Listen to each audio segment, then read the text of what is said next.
Doğu Türkistan Gülce katliamının 17. yıl dönümü.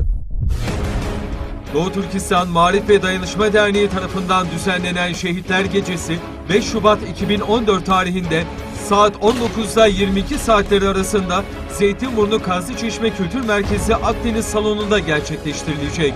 Gülce şehitlerini anma programı Kudüs TV ekranlarındansa canlı olarak yayınlanacak.